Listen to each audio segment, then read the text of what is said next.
क्या बात लाल मुन्ना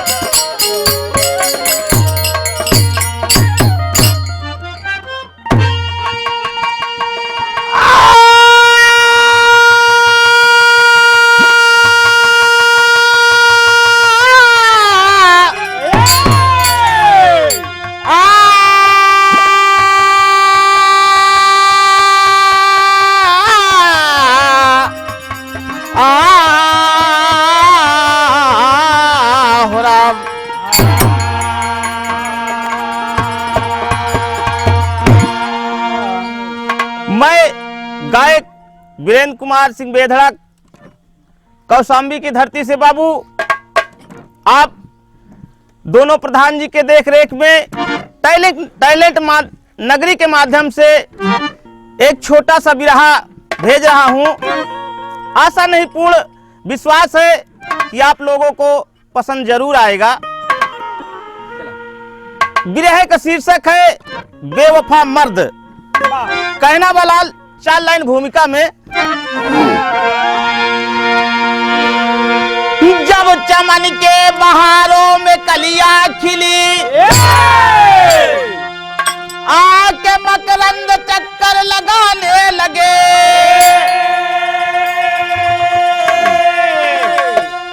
लगे पान करने मधुर रस कली का, अली प्यार के गीत गाने लगे, लूट कर रस विमुख हो गई मंजरी, भूल जाते कली को अली बेवफा। हर स्वार्थी मानव दानव से आगे बढ़ा, बात माधव कवि ने कहा बिल्कुल सफा।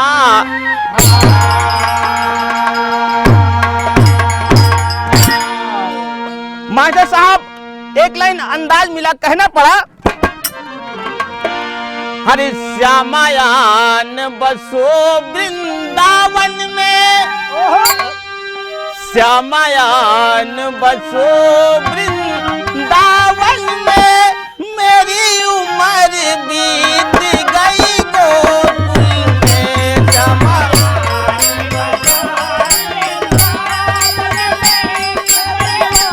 क्या बात है।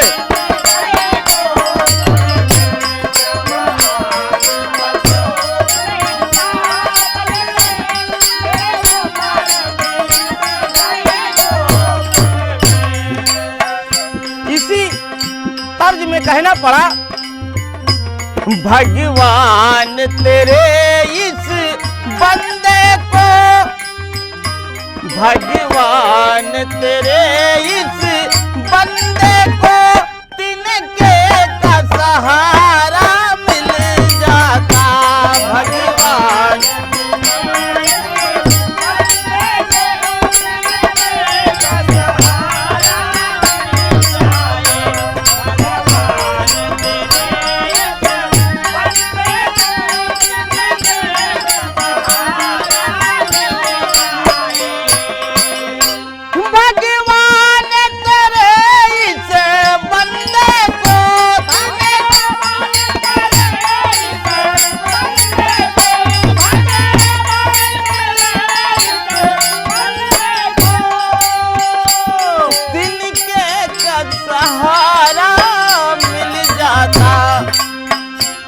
जीवन रूपी इस नैया का, जीवन रूपी इस नैया का साहिल से किनारा मिल जाता।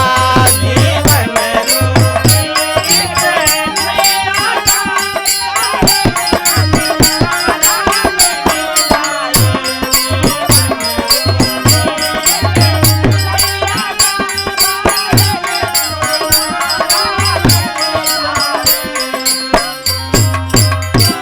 हे बाबू, कहानी एकदम शीशा जैसे झलक रही है। 4 लाइन मुन्ना जौहरी नजम में कहना पड़ा। है हरिद्वार की घटना, है हरिद्वार की घटना, राजीव नाम का लड़का सरिता को ब्याह घर लाया, दिल देख कलेजा धड़का।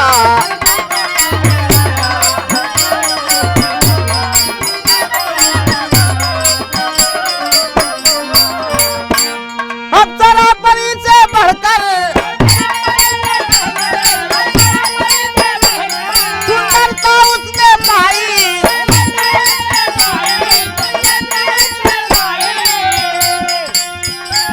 उस पतिव्रता देवी ने प्रीतम से प्रीत लगाई।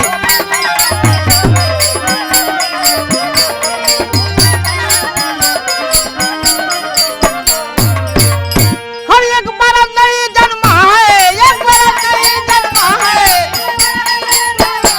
सुंदर सुत को जन्माई,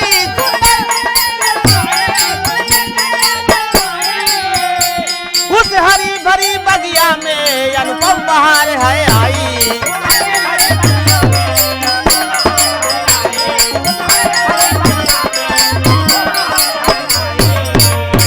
ये बाबू हरिद्वार की घटना है। राजीव नाम का लड़का है बाबू, नई नई शादी हुई सरिता देवी के साथ। एक दिन का वक्त है बाबू, सरिता देवी और उसका पति दोनों सो रहे थे। दोनों आपस में बात कर रहे हैं कि हे स्वामी, अगर मुझे शायद कोई बात हो जाए, मैं आपकी अर्धांगिनी हूं, तो दूसरी पत्नी मत लाना। एक लाइन तर्ज मिला मुन्ना। अरे दई के अखिया मैहन कजरा, दई के अखिया मैहन कजरा, मरबै सब की ओरिया नजरा, कोई का करी है।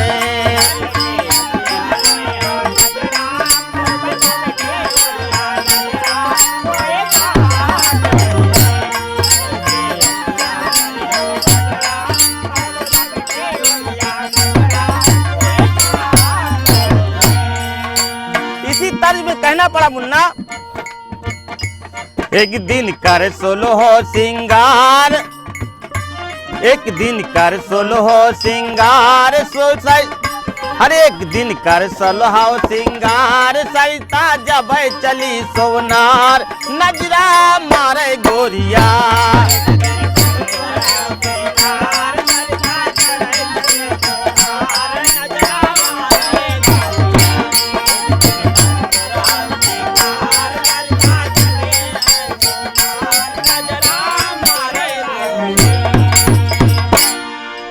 छम छम पायल वो चमकावे, अपन कंगना वो खनकावे, छम छम पायल।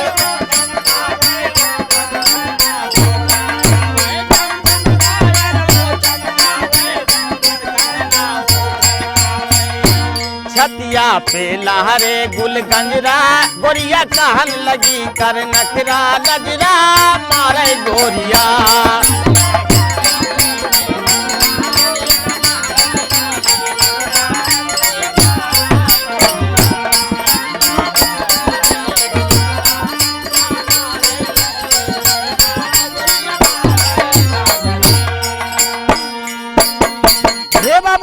एकदम सज धज के सरिता सोनार गई है और दोनों पति पत्नी आपस में बात कर रहे हैं बाबू कि हे स्वामी, मुझको अगर कोई दैव गति ऐसा ना करे कि मुझे कुछ हो जाए, तो आप सवत मत लाना स्वामी। कहा ठीक है प्रिय, आप मेरी अर्धांगिनी हैं, मैं नहीं लाऊंगा।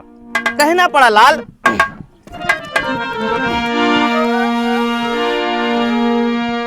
तेरी में कहना पड़ा मुन्ना। हरे राम अधूरा कोई प्यार रह गया, हर बरसे नयन निरंतर सावन में है झूरा, अधूरा कोई प्यार रह गया।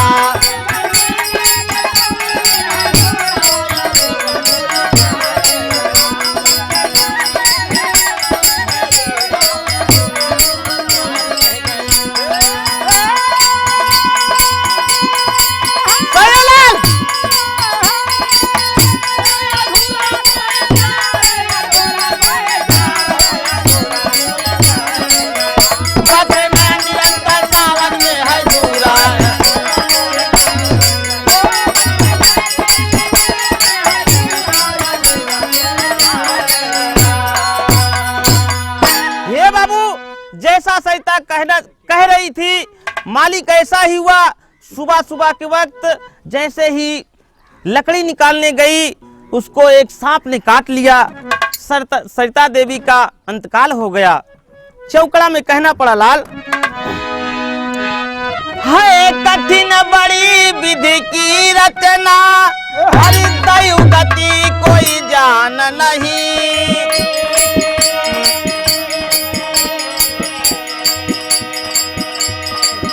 है खड़े पड़ोसी संबंधी सब रोवे, कही कही बात वही।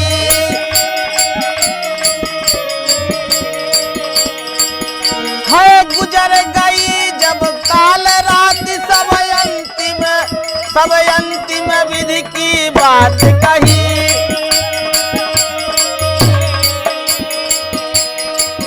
है घर से गंगा तीर चले, है घर से गंगा तीर चले, सरिता में सरिता जात बही।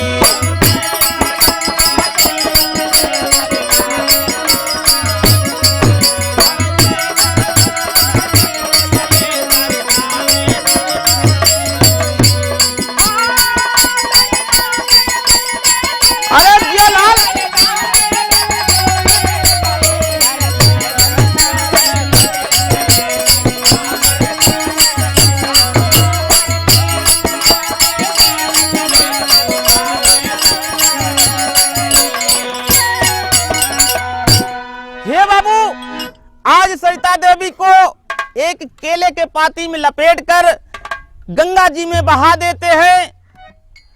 बाबू, विष भरी माछ को कोई जीव जंतु नहीं पूछता है। सरिता देवी गंगा जी की लहर में बहती चली जा रही है। धीरे धीरे मां गंगा की आशीर्वाद हुई, गंगा की लहर लगी, ठंडी लहर सरिता देवी को जब लगी, धीरे धीरे उसकी बेहोशी छूटने लगी। बाबू, उसका विष कम होने लगा। कम होते होते एक जाके कछार में सरिता देवी लग गई। बाबूजी, उसको होश आ गया। कहना पड़े एक लाल, तर्ज लग गई। कहना बा कि हीरो बाटै मोर लाला नावा तू ना हो ही ताऊ। हीरो बाटै मोर लाला,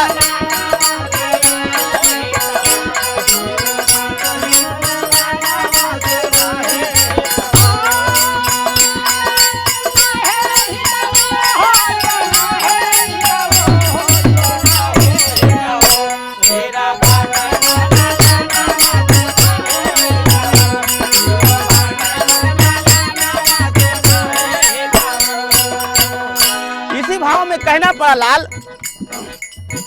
हर जिंदा होई के बीटी ही निया तीरे पर लगी। जिंदा होई के बीटी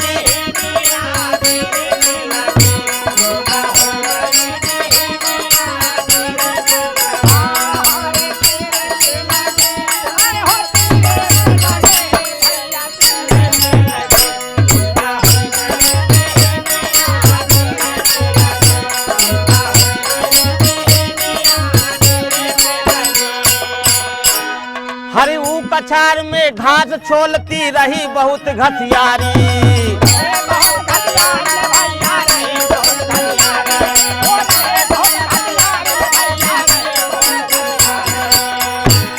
हर पानी पीने गई तीरे पर, हर प्यासी रही बिचारी नारी। देखा बीती ही निया तीरे पर लगी नारी।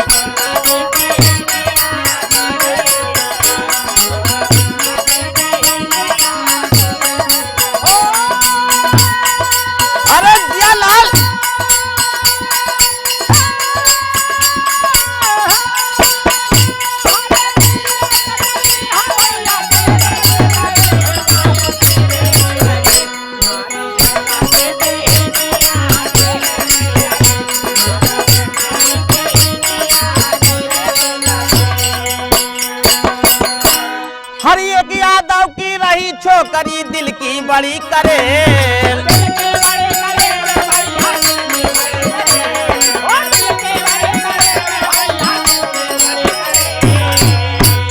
हर गंगा जी में कूद गई लगी देर उठा के, अरे उठा के, अरे नारी उठा के लाई कनिया तीरे पर लगी, नारी उठा के लाई।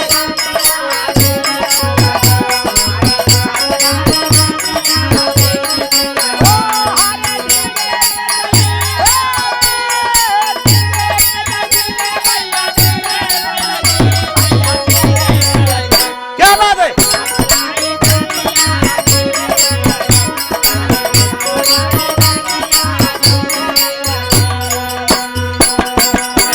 हर घर में लाके दवा कराया दुल्हन हो गई चंगी,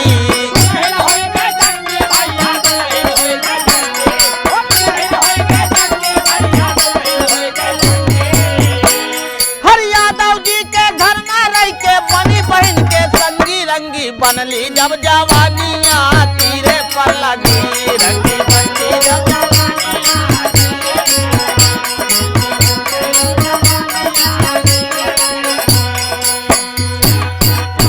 बाबू। एक यादव की बिटिया उसी कछाड़ में घास छोल रही थी, एकदम जी को पक्का करके पानी में कूद गई, सरिता देवी को उठा लाई, घर में ला के दवा दर्पण कराया बाबू। सरिता देवी एकदम चंगी हो गई, ठीक हो गई बाबू, ठीक हो गई। तब यादव जी सोचने लगे कि मेरी बिटिया सयान है और ये सरिता देवी भी सयान है, ऐसा करते हैं कुछ कि शादी का जुगाड़ करते हैं, एक एक को शादी कर देते हैं। एक लाइन तर्ज मिला मुन्ना, तर्जमा बड़ा कचाकेदार बमलाल, कहना बा, हरि जनी मारा नयनवा के बान गुजरिया, लागल आग कर जावा में।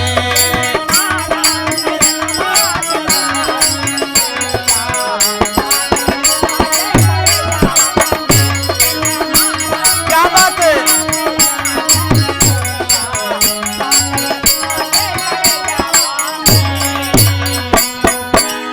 इसी भाव में कहना पड़ा लाल, हरे रही यादव की बहिनी कुंवार गुजरिया, बैठी आज भवनवा में।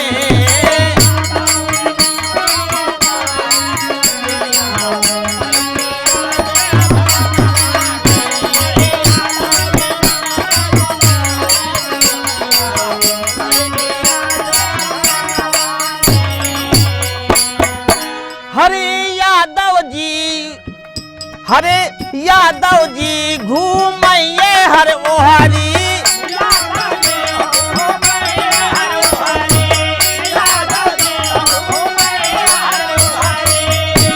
हर पहुँचे जाय राजीवा के बखरी,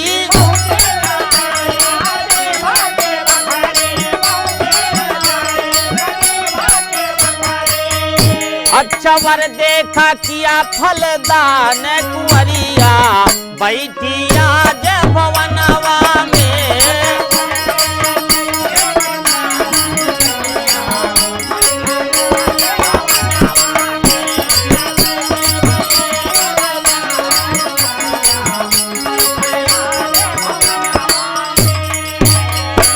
ये बाबू अच्छा वर देखा यादव जी, वहीं पे फलदान कर दिया, दिन तारीख एकदम सब लिख पढ़ के बता दिया, फला दिन तिलक, फला दिन बारात है, विदाई सब एकदम सब फिट करके यादव जी अपने घर आते हैं। कहना बा, हर साजे बाराती ब्याहन आए,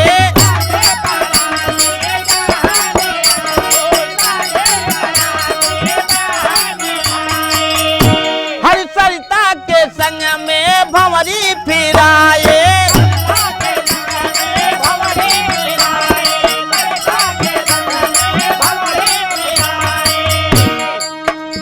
हरे अच्छा वर देखा किया फलदान कुंवरिया, बैठी आज भवनवा में।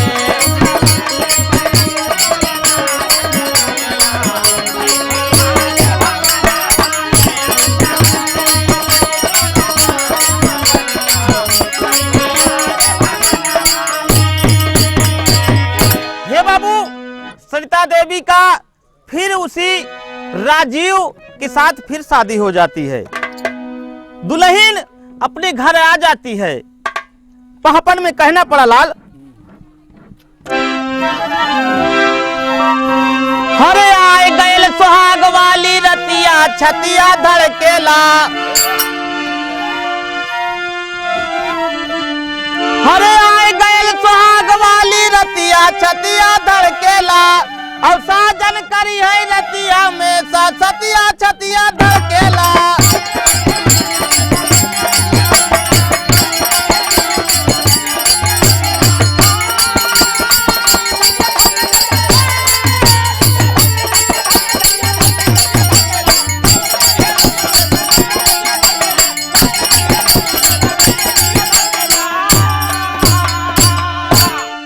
हे बाबू, सरिता देवी अपने पति को तो चीन्ह गई कि ये तो वही मेरा पति है। कहना बा, हरे आधी रात के आए जब अरे हमारा सजनवा, और घूंघटा के नीचे से किया दर्शनवा, हरे चीन पुराने साजन की सुरतिया छतिया धड़केला, और साजन करिए रतिया में सा सतिया छतिया धड़केला।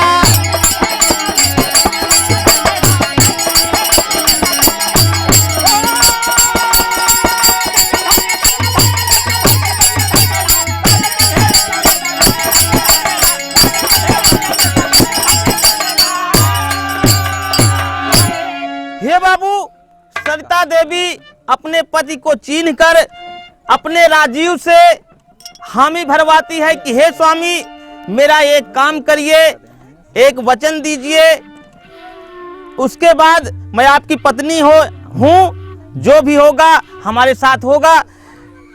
तो कहती है कि जो तुम्हारे पहला ब्याहता का लड़का है उसको मेरे सामने लाइए, उसका बंधन करिए, तब हमारा आपका मिलन होगा स्वामी। तो कहना पड़ा लाल आल्हा में,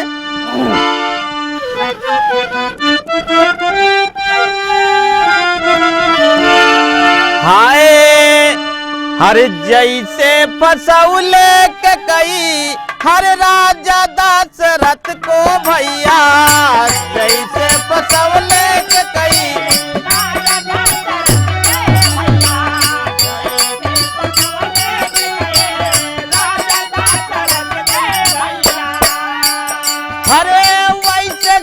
देवी पति को किया है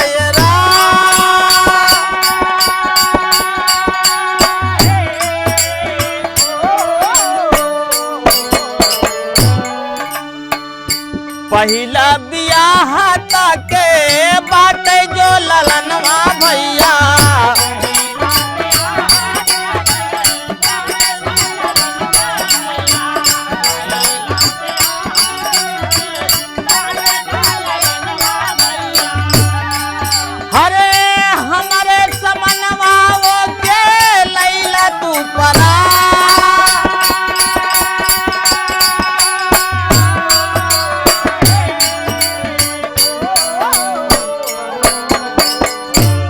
हरे अपने ललानावा को लावे राजीव भैया,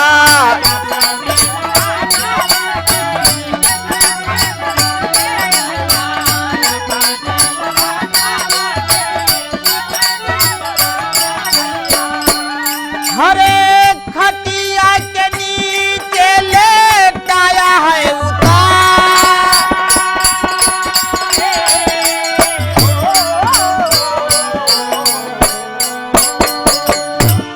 हरे जैसे खाटिया पे बैठन चाह राजीव बाबू, जैसे खाटिया पे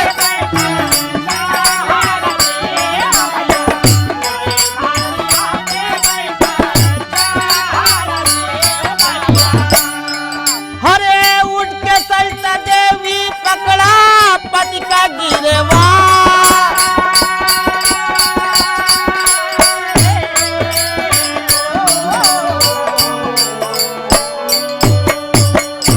हे बाबू जैसे ही अपने बच्चे को खटिया के पावक नीचे लेटा देता है राजीव, वैसे सरिता देवी जाके कॉलर पकड़ लेती है कि ऐ स्वामी, ये बहुत गलत है, तुम्हारे करनी पे ये सारा संसार थूकेगा। हे बाबू, लास्ट भाव में कहना पड़ा,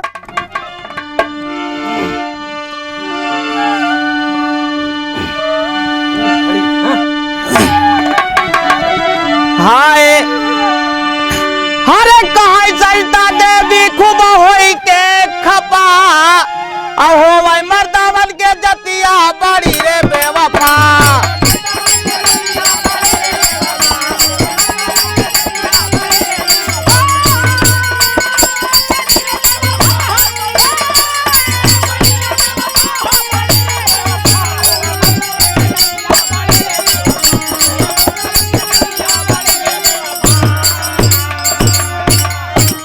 हर प्रेम से रह लागे दुई नौ परानी, अब यहीं से खत्म भइली हमारी कहानी। हर लिखते इस कविता को माधव कवि बिल्कुल सफा, हो वही मर्दावन के जतिया बड़ी रे बेवफा।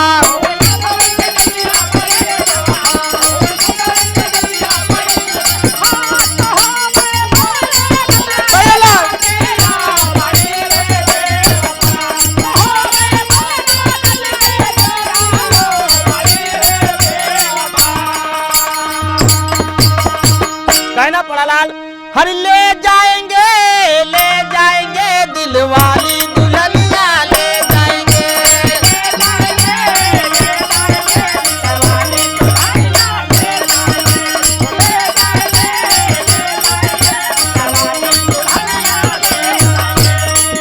हर रह जाएंगे केवल माँ के